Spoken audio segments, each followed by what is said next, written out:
Bem, pessoal, nós vamos agora iniciar nossas últimas aulas sobre os últimos dois incidentes que temos no programa da nossa disciplina, que é o incidente de arguição de inconstitucionalidade no tribunal e também outro tipo de demanda, que será o pedido de suspensão de segurança. Nós iniciaremos por este incidente, nós já vimos dois incidentes na aula anterior, que foi o incidente de resolução de demandas repetitivas e foi o incidente de assunção de competência. E agora nós vamos iniciar esse incidente de arguição de inconstitucionalidade em tribunal. Para a gente começar a falar sobre o incidente, antes de tratar do incidente em si, nós temos que rememorar a regra de reserva de plenário ou regra fulbente. Vocês já devem ter estudado isso em direito constitucional, quando estudaram controle de constitucionalidade. E aí, o que é que diz a regra fulbente ou regra de reserva de plenário? Essa regra, ela está prevista no artigo 97 da Constituição Federal. E ela diz expressamente que somente pelo voto da maioria absoluta de seus membros ou dos membros do respectivo órgão especial poderão os tribunais declarar a inconstitucionalidade da lei ou ato normativo do poder público. Após a leitura desse artigo 97 da Constituição Federal, o que é que nós podemos tirar de interpretação desse dispositivo constitucional? O que podemos analisar da interpretação desse dispositivo é que, nos tribunais, entendam que é uma regra que se aplica apenas para julgamentos em tribunais, não se aplicando, portanto, na questão do julgamento por juízo singular, o juízo de primeiro grau. E aí, quando houver o julgamento em um tribunal, seja de uma ação efetivamente originária, seja de um recurso, para que o tribunal ele possa efetivamente declarar a inconstitucionalidade, ele só pode declarar se for por meio de um órgão colegiado, no sentido do plenário, ou de um órgão especial. E aí, o que é um órgão especial de um tribunal? Quando o tribunal ele tem mais de 25 membros, o tribunal ele pode, em seu regimento interno, prever que existirá um órgão especial que terá uma composição menor do que o plenário, O plenário são todos os desembargadores ou ministros. Então, esse órgão especial ele vai ter um número menor do que o total de componentes daquele tribunal, mas também vai ser o órgão colegiado com a quantidade de membros maior do que uma câmara ou uma turma, Vocês sabem, já viram que uma câmara ou turma no tribunal tem 3 desembargadores, ou ministros, em que um é o relator, pode ter um revisor e aí o terceiro vai dar o voto de desempate. Ou então poderá ser, efetivamente, uma decisão unânime. E aí esse órgão especial, ele vai ser formado por uma quantidade maior de julgadores, certo? Então, nos tribunais que tiverem menos de 25 membros, o órgão de maior composição é justamente somente o plenário, tá certo?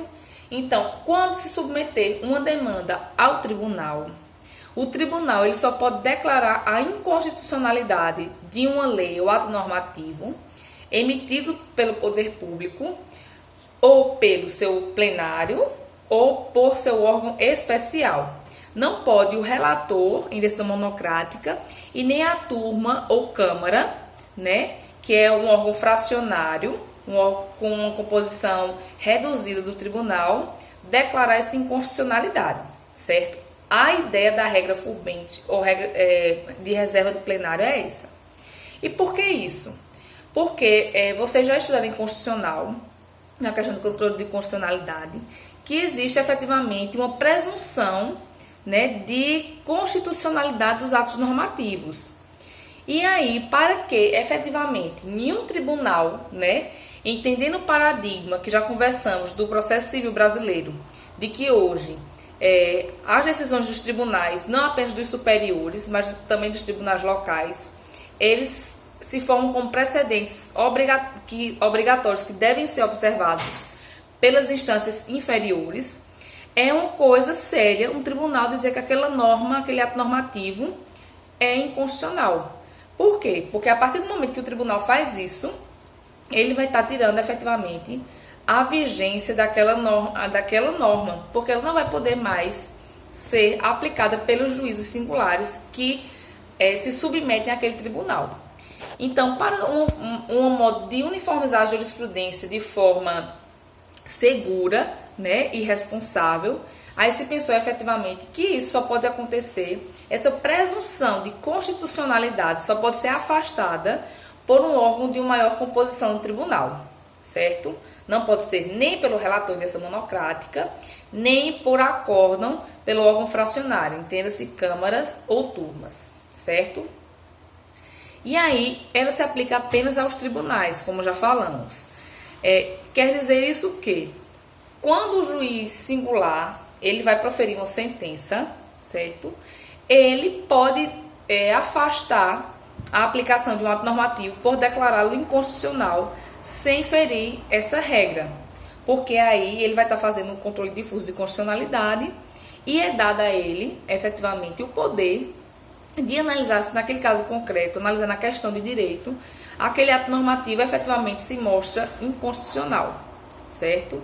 Então, o juízo singular de primeiro grau, primeira instância, ele pode efetivamente declarar a inconstitucionalidade do ato normativo, certo?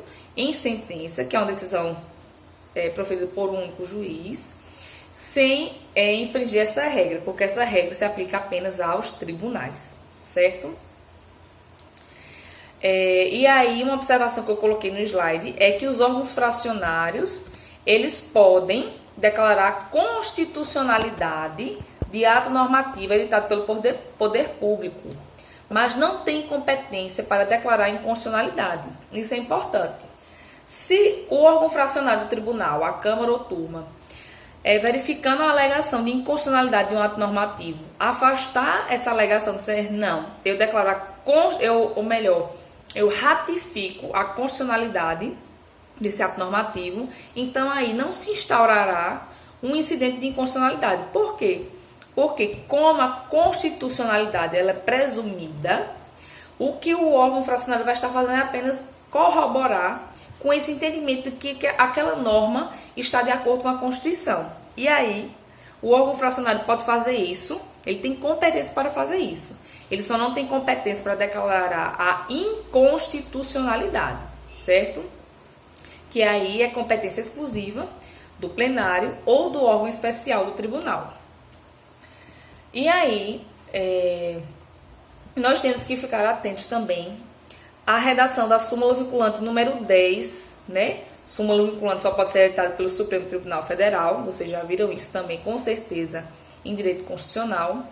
E essa súmula vinculante diz que viola a cláusula de reserva de plenário a decisão de órgão fracionário de tribunal que, embora não declare expressamente a inconstitucionalidade de lei ou ato normativo do poder público, afasta sua incidência no todo ou em parte. Então, podemos perceber que, efetivamente, o tribunal, o órgão fracionário, ele não pode declarar inconstitucionalidade, certo? Sem observar essa reserva de plenário e nem pode afastar a incidência daquela norma, porque aí ele vai estar burlando essa regra, certo? O que é que essa súmula vinculante vem trazer para a gente? Qual é a ideia dela? Às vezes, né, existe a discussão sobre a constitucionalidade ou inconstitucionalidade de uma determinada norma, e essa questão de direito chega no tribunal por meio de apelação, enfim, de algum recurso. E aí, quando o órgão fracionário vai analisar e julgar, para ele não declarar expressamente que aquela norma é inconstitucional, porque ele sabe que não tem essa competência, ele simplesmente afasta a aplicação daquela norma, certo? Ele não está expressamente declarando que a norma é inconstitucional.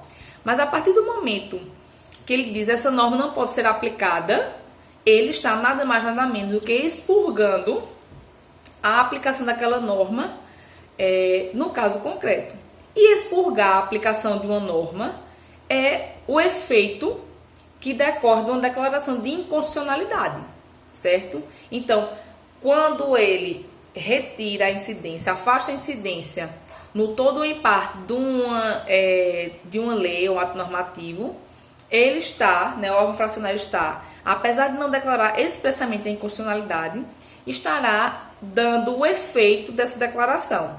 Então, por isso, a súmula vinculante número 10 diz que se o órgão fracionário fizer isso, certo? Ele estará violando a cláusula de reserva de plenário, certo? E aí, outra observação é que a cláusula de reserva de plenário, ela não se aplica a decisões proferidas em cognição sumária. E o que é que isso quer dizer? Quer dizer que, se por algum acaso chega o recurso no relator, né? O relator recebeu aquele recurso e aí, digamos que seja uma apelação, naqueles casos que excepciona o efeito suspensivo op legis, e aí, diante dos argumentos do recorrente, requer-se que seja atribuído um efeito suspensivo op iudicis, ou seja, que o relator que está julgando, ele aplique o efeito suspensivo, mesmo este efeito não estando previsto na legislação como regra, para aquele caso concreto. E aí, o relator, ao analisar aquele pedido liminar no recurso, ele diz, não, eu estou convencido sumariamente, né, numa análise perfunctória, de que essa norma é inconstitucional e eu vou conceder o efeito suspensivo para o caso concreto. Então, veja que aí foi uma decisão liminar dada num recurso com base numa cognição sumária, mas não é o acórdão definitivo daquele recurso. Então, nesses casos, a cláusula de reserva de plenário não se aplica. Por quê? Porque é uma decisão proferida em sede de cognição sumária, que é uma decisão provisória, certo? Não é o acórdão em si. Não está ali o relator batendo o martelo dizendo que aquela norma é inconstitucional. Está dizendo, não. Existe a fumaça do bom direito e diante dessa fumaça do bom direito e do perigo da demora, eu suspendo, mas essa decisão pode vir a ser modificada posteriormente, certo? E aí outra coisa também importante é que não se aplica a cláusula de reserva de plenário no âmbito das turmas recursais de juizado especial, certo? Não, até porque vocês sabem que a turma recursal não é um tribunal, né? Quando você entra no juizado especial, que você vai recorrer daquela decisão que foi proferida ali, não vai o recurso para o tribunal, mas vai para uma turma recursal que é formada por juízes de primeiro grau, de primeira instância, que formam aquela turma recursal para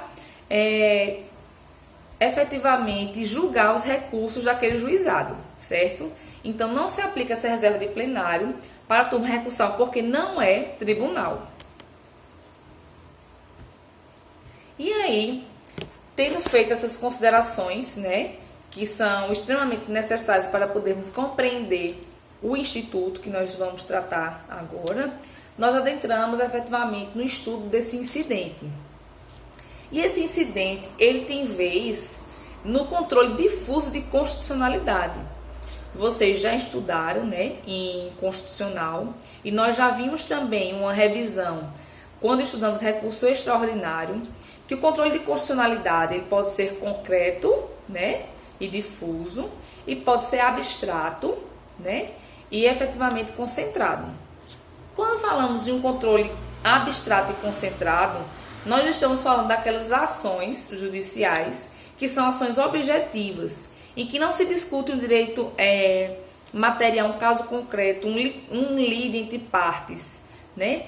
Naquele tipo de demanda objetiva, está se discutindo tão somente uma questão de direito para que aquele tribunal que tem a competência de guardar a Constituição, ele diga se aquela norma está conforme a Constituição ou é uma norma inconstitucional. Então, ele é um controle abstrato, porque não existe partes discutindo um direito material naquele tipo de demanda. Existe tão somente uma discussão abstrata de uma questão de direito, e ele é concentrado porque ele é feito no Brasil por um órgão que tem o dever de guarda da Constituição, que é o Supremo Tribunal Federal. E aí nós encontramos as ações diretas de inconstitucionalidade, ações diretas de constitucionalidade, a ADPF, certo? A ADIM por omissão. Então, Então, todas essas ações específicas são ações que têm vez no controle abstrato e concentrado de constitucionalidade. Já o controle difuso, certo?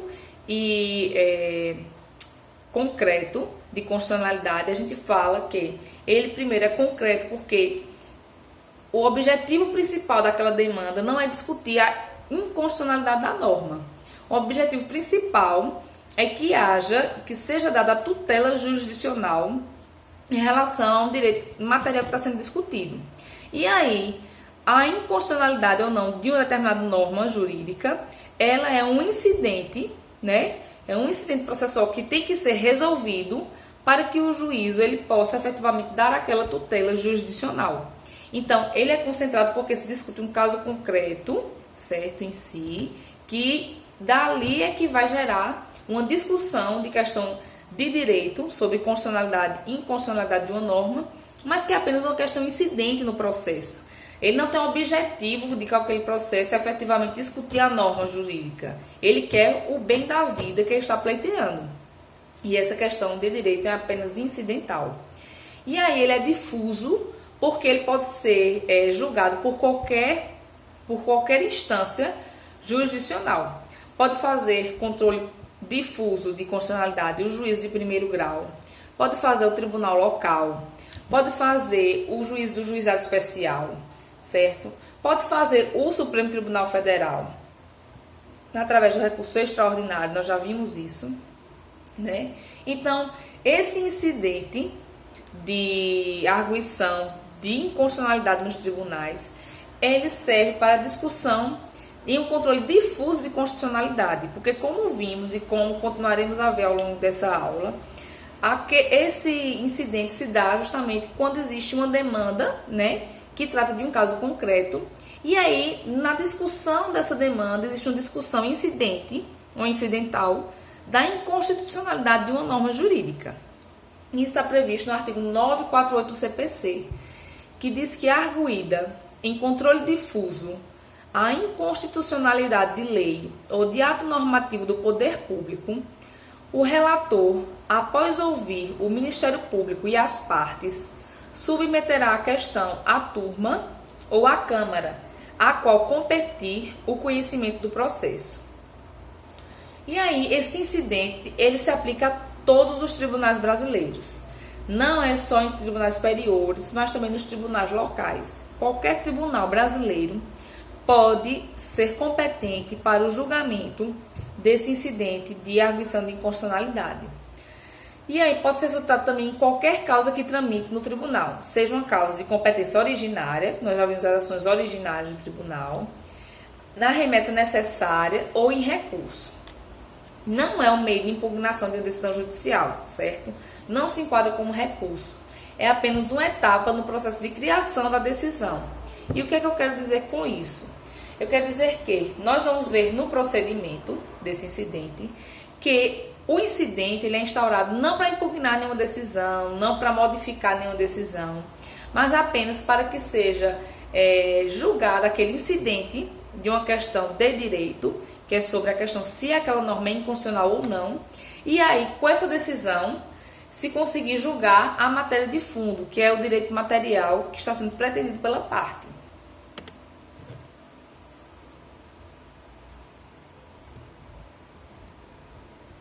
E aí, quem seriam os legitimados para propor esse incidente?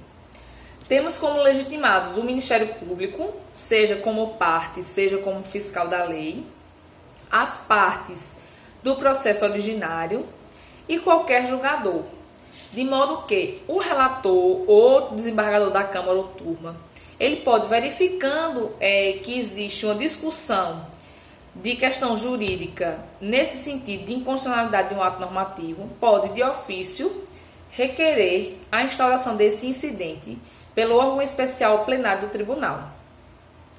Esse incidente ele pode ser suscitado até o final do julgamento, certo? Pelo tribunal.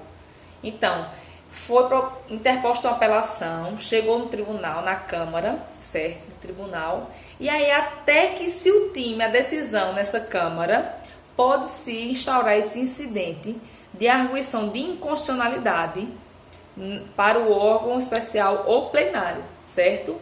Então, até a ulterior decisão da Câmara ou turma, pode-se requerer a instauração desse incidente, certo? Quais são os requisitos para a instauração do incidente de arguição de inconstitucionalidade? O primeiro, um incidente só pode ter por objeto uma questão incidente, né? Como falamos, não estamos aqui falando de uma demanda objetiva, cuja discussão central seria a inconstitucionalidade ou não de uma norma jurídica. Estamos aqui falando de uma situação em que existe um caso concreto que está se discutindo direito material, e aí a questão de inconstitucionalidade da norma é uma questão incidental que precisa ser discutida para se chegar à decisão final sobre o mérito da questão em si, certo? Então, antes de mais nada, a questão jurídica ou a questão de direito tem que ser uma questão incidente e não a questão principal daquela demanda. A questão incidente deve ser de direito, certo? Discutir-se a inconstitucionalidade da norma. E terceiro, a questão de direito deve ser relevante para o julgamento da causa principal, ou seja, sem aquela decisão sobre inconstitucionalidade ou constitucionalidade da norma, eu não posso julgar o mérito da demanda. E aí nós passamos para o procedimento. Qual é o procedimento deste incidente, certo? Primeiro, nós temos que ter uma causa pendente de julgamento por um órgão fracionário do tribunal. O que isso quer dizer? Isso quer dizer que, se a causa estiver tramitando no plenário ou no órgão especial do tribunal, não precisa se instaurar esse incidente, porque esse órgão do tribunal já tem competência para decidir sobre a inconstitucionalidade ou não daquela norma, certo? Então, só vai ter razão de ser da instauração desse incidente se a causa estiver pendente de julgamento num órgão fracionário. Órgão fracionário inteira-se câmaras ou turma, certo?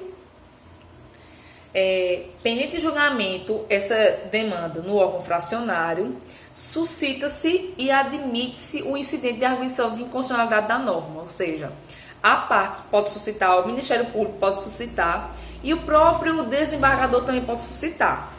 E aí só vai se instaurar, né, nesses casos, nos casos em que a parte e o MP, eles requerem a instauração do incidente, se a Câmara ou turma entender necessária essa discussão.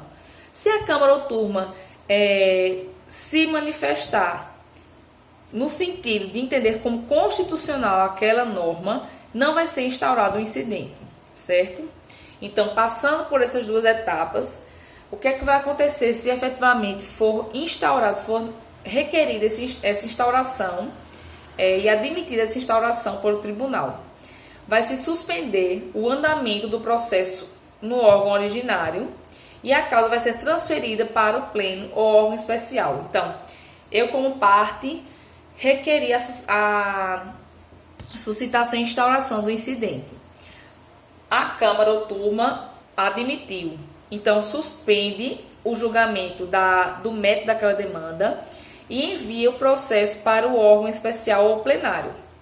Este órgão de composição maior vai se decidir somente em relação a essa questão de direito de inconstitucionalidade.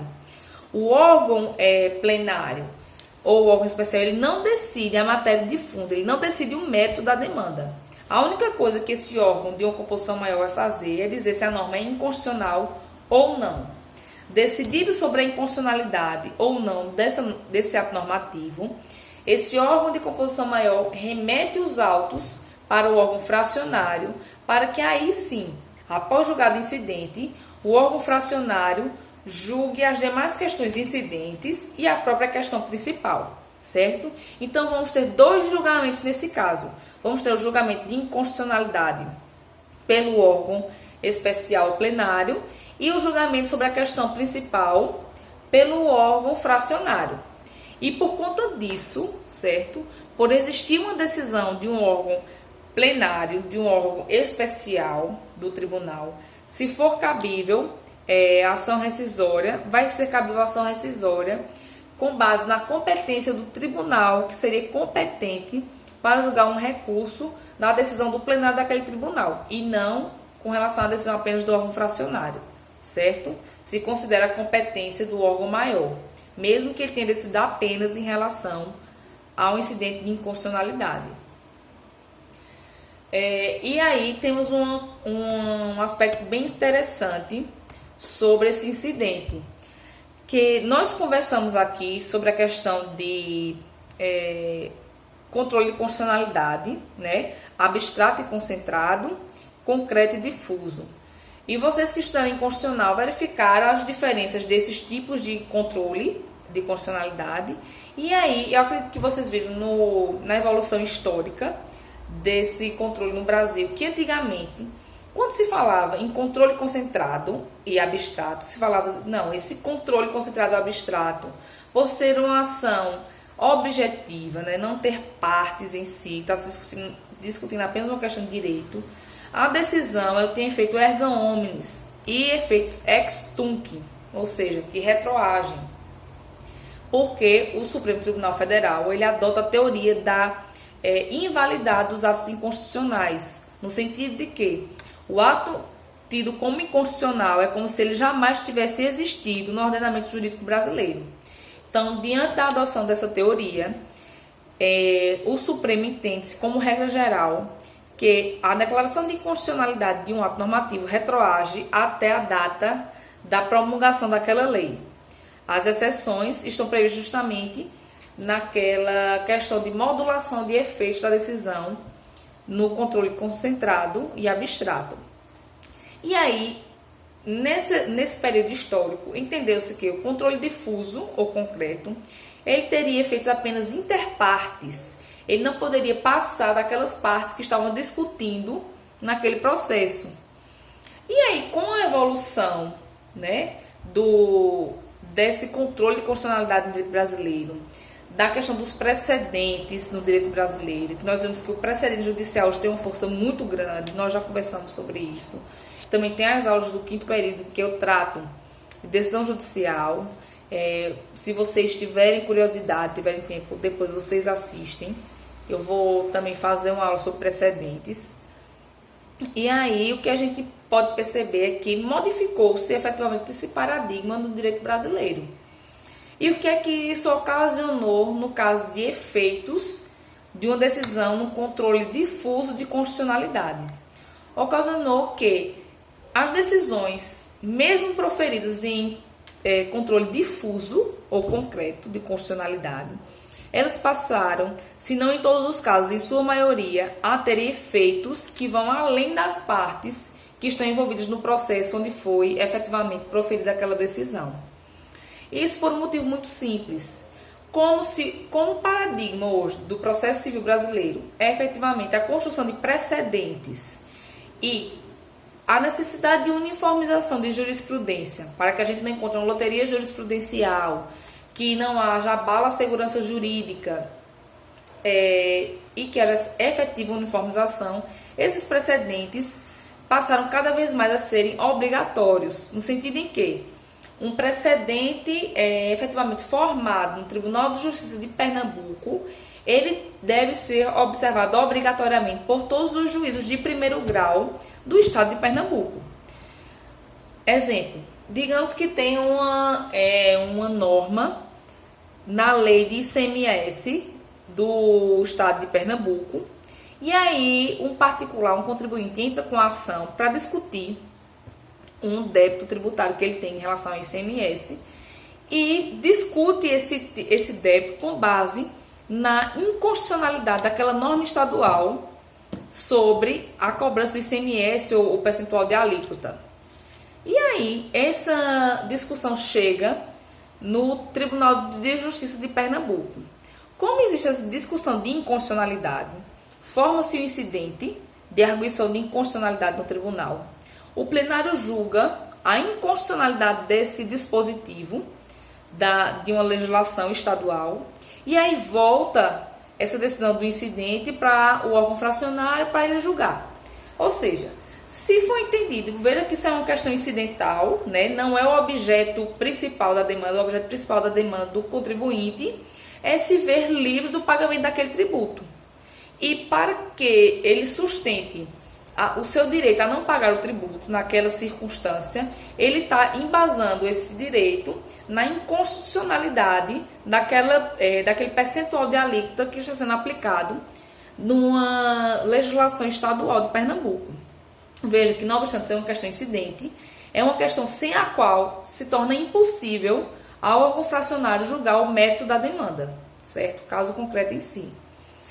E aí, como consequência obrigatória, né, o órgão fracionário, tido como inconstitucional aquela norma estadual pelo pleno do tribunal, o órgão fracionário tem que obrigatoriamente, reconhecendo a inconstitucionalidade daquela norma, afastar a incidência tributária naquele caso concreto, porque não poderia o Estado de Pernambuco estar cobrando ICMS naquelas circunstâncias. E aí o contribuinte vai ter o direito garantido de não pagar o tributo, tal como está sendo exacionado pela Fazenda Estadual.